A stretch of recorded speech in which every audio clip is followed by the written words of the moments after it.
Today you experience something new. I went shopping at a new department store. There's a department store here in town where everybody goes for the sales, all the native people, especially the women, they go for the sales. And when the women, when they rush in there, they shove you, they squeeze you, they push you, they in their bodies all over, up on top and against you. Oh, I'm going back again tomorrow. One woman grabbed a hold of me in the basement. Cecil, when you've been grabbed in the basement, you've been grabbed. This woman said to me, aren't you Frankie Scott? I was flattered. John, I was flattered because I'm not a handsome guy like you. She says, I want you. She said that to me, Angie. She says, I need you. She said that to me, Dorothy, Oliver, Wanda. This sounds like the Mickey Mouse Club. She says, you're my type. I says, lady, I'm your type. How come? She says, I'm through with men.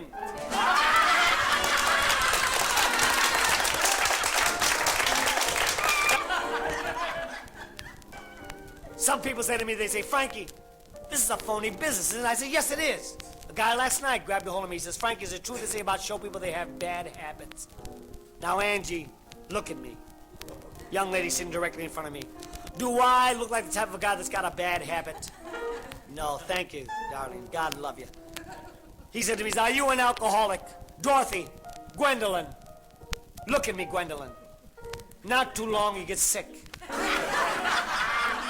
I look like an alcoholic, Gwendolyn? No. He said, are you an alcoholic? I said, no, sir. He says, do you take that Italian cigarette? Maria Giovanni. I said, no, sir. I would never take that stuff. He says, if you're not an alcoholic, you don't take marijuana, are you little... Oh, that upset me. I went home and I told my wife. I said, Clarence, you would never believe this.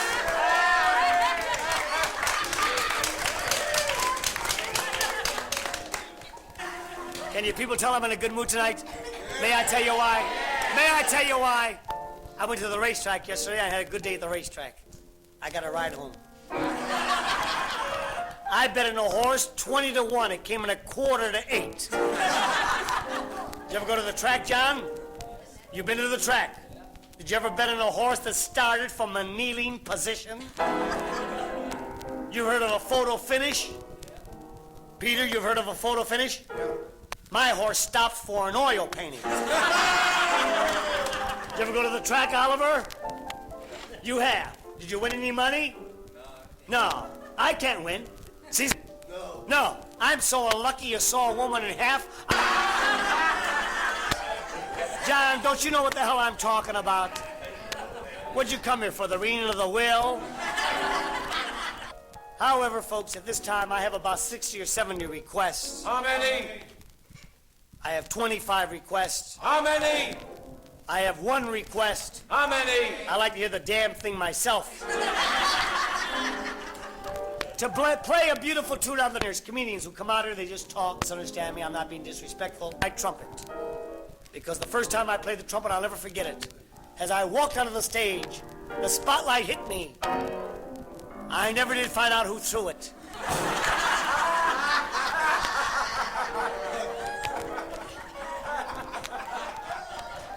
A beautiful tune that I had the pleasure of doing in the pump room of the Mount Sinai Hospital. Gentlemen in the orchestra, in the key of L. Actually, folks, it's the key of B flat, but it's going to sound like L. A beautiful tune entitled Cherry Pink. Wait till you hear this, folks. You'll throw up.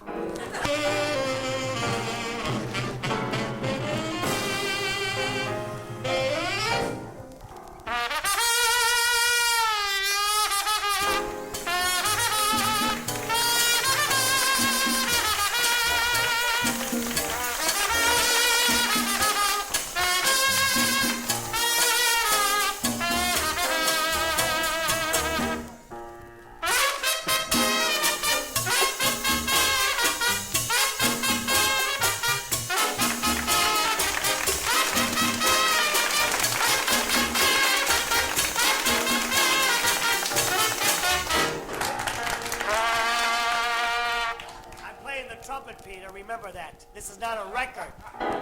This guy thinks I'm playing a record over here. It's a hernia I'm getting over here.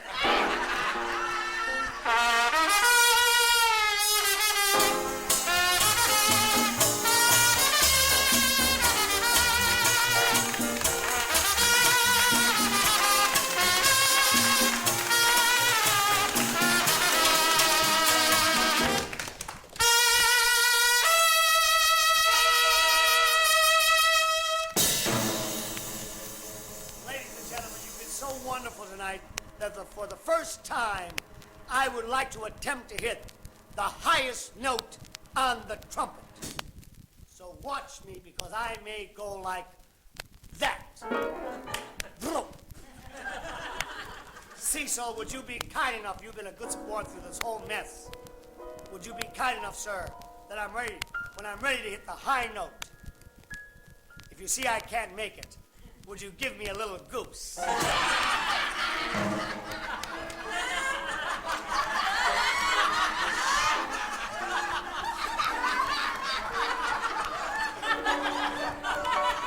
He wants me so bad.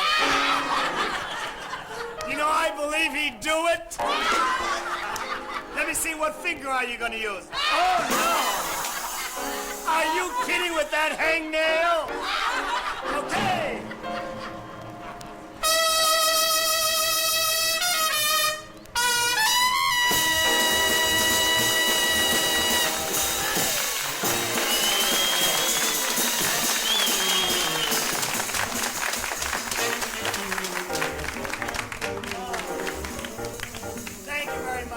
And I want to say, really, you've been a marvelous audience tonight. And I'm not like a lot of performers who come out of the act like big deals and things like that. Because of the lyrics, I feel this song was written especially for me. Listen to the lyrics, and maybe you too will agree. What kind? Oh, I can't get rid of this cold. I went to see my doctor today. I knocked on the door. The nurse came to the door. I said to the nurse, is the doctor in? She says, no, come on. What kind?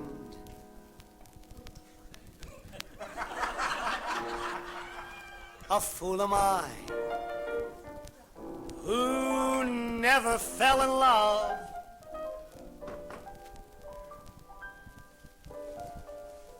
It seems that I'm the only one that I have been thinking of. What kind of man is this? It's embarrassing to me, folks. It's embarrassing. Oliver, you're big and muscular. It's embarrassing. Last week I walked into a pool room and some wise guy chalked me out. An empty shell. A lonely selling witch. Would you believe it that last year I entered a Mr. America contest? I almost lost my citizenship.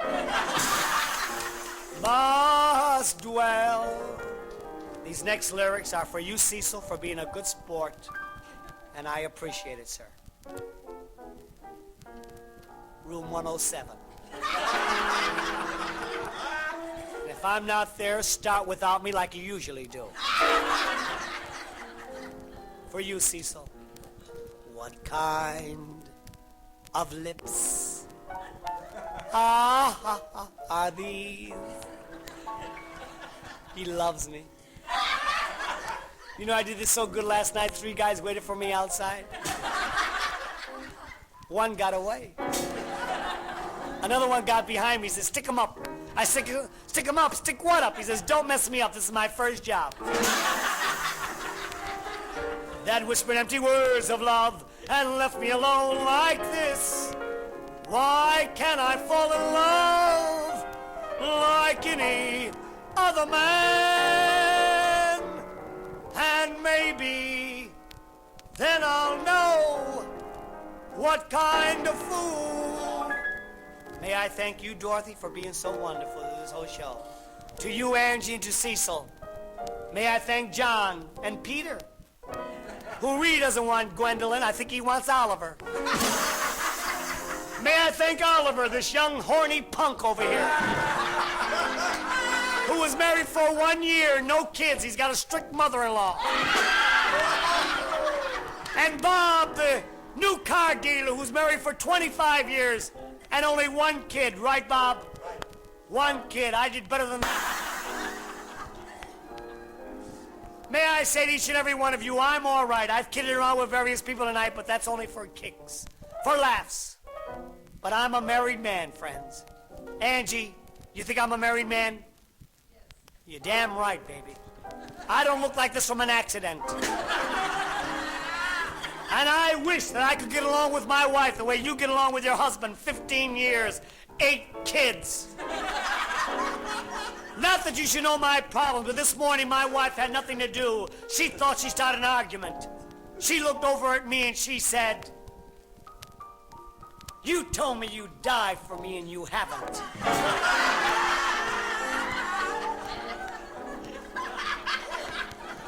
I used to get up at 10 o'clock in the morning. Now I get up at 7 so I can hate her for 3 more hours.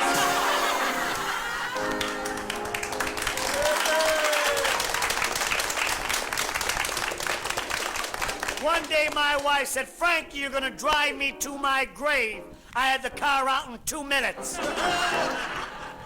And my mother-in-law is set up like a garbage can. You step on her toe and her mouth opens. We got married. When we got married as a nice guy, I told my mother-in-law, I says, "Make yourself at home just like it was your house." She sold it. Thank you, Cecil, for being so wonderful. Cecil's a great man, friends. A great inventor. I've kidded around with various people tonight. I kidded around with Wanda and Oliver, the honeymooners, with Dorothy and Bob, the new car dealer. I kidded around with John, with Peter, with Gwendolyn, Angie. But Cecil's a great inventor. He's invented some fantastic things. May I tell them some of your inventions? Yes. Thank you, sir. This man has invented, for example, transparent diapers. Ladies, transparent diapers for mothers who want to see what's going on. This man invented a 12-foot pole, you men without any broads. A 12-foot pole for girls you can't touch with a 10-foot pole.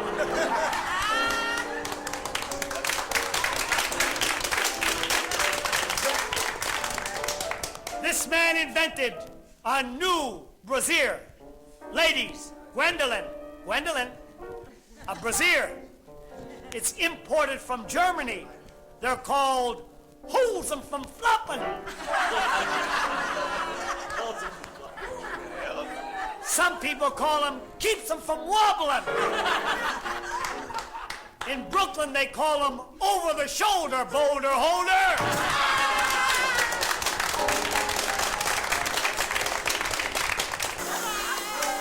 And last but not least, may I say publicly, thanks to Cecil, never again will a man say he's over the hill. Not when you reach the age of 40, men. Don't say you're over the hill. Thanks to Cecil, because he invented a new hormone. That's why he's married 15 years with 8 kids. This hormone that he invented, men, whether you're 19 or 95, you will always be full of vim, vigor, vitality, and lung. Whatever that means. This hormone is so potent and so strong when you take the pill. Men, drink the water fast. Otherwise, you'll get a stiff neck.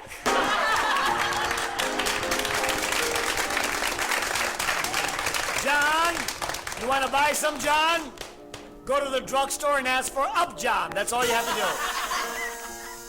You know, every time I think of that particular joke, I think of that very old story. It's an ancient story, but it's one of my favorites. 2 old men met in the street, 85 years old. One turned around to the other and says, "Sam, how's your love life?" He says, "Oh, great." He says, "What's your secret?" He says, "Rye bread." He says, "Rye bread."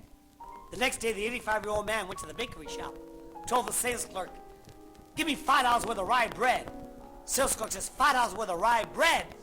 You'll get hard. He says, "Give me $10 worth." Peter, $5 worth, it'll get hard. He doesn't know what the hell I'm talking about. Did you hear the story about the two men that met in the street? One turns and says, "What's a pervert?"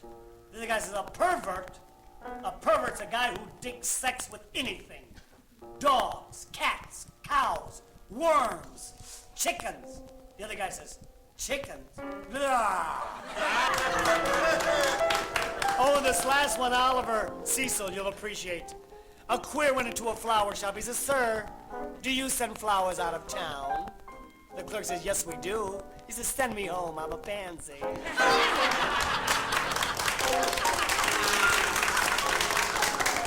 I want to tell you something, folks. Some of these jokes may mean nothing to you, but it kept me out of the Army. I was in the Navy. I didn't want to go. I said, "You can't take me. I've got connections." But they grabbed me by my connections. They shoved me in.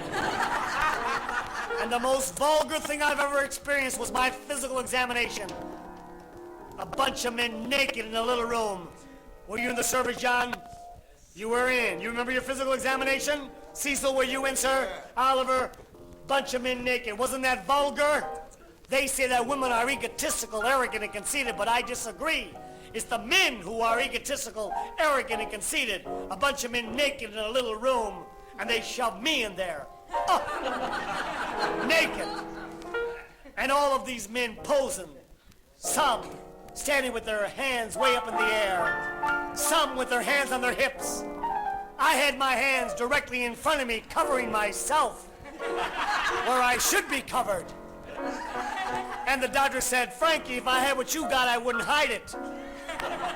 I says, "Doctor, it's not mine, it's the guy's behind me."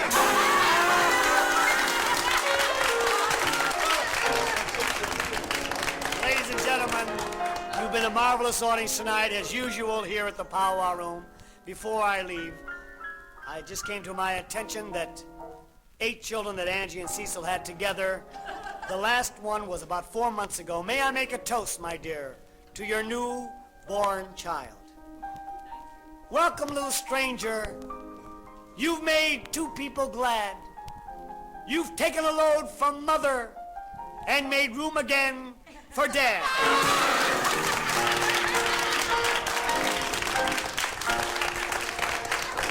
Another toast, one of my favorites. There once was a man named Sweeney who spilled some gin on his weenie. To avoid being uncouth, he added vermouth and slipped his girlfriend a martini.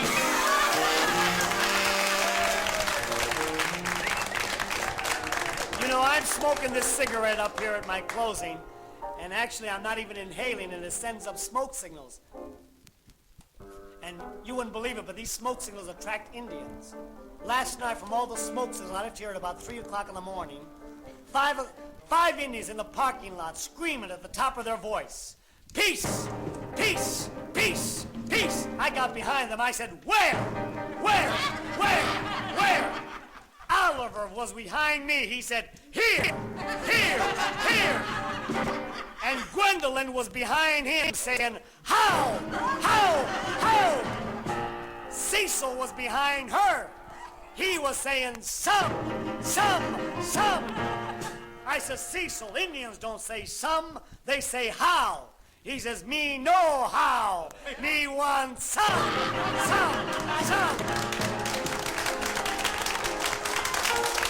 Ladies and gentlemen, if I've offended anyone at all, please accept my apology. And may I leave you all with one message, and that is that if I had no lens lamp and I was going to make a wish, I wouldn't wish for caviar or any special dish. I wouldn't wish for money, although in dollars I have you. I'll tell you exactly what I'd wish for is 10 more years here at the Powwow Room. And most important is a few more audiences as marvelous as you. What kind of clown am I? What do I know of life? Why can't I cast away this mask of play and live my life? Why can't I fall in love till I baby, then I'll know what kind of fool I am.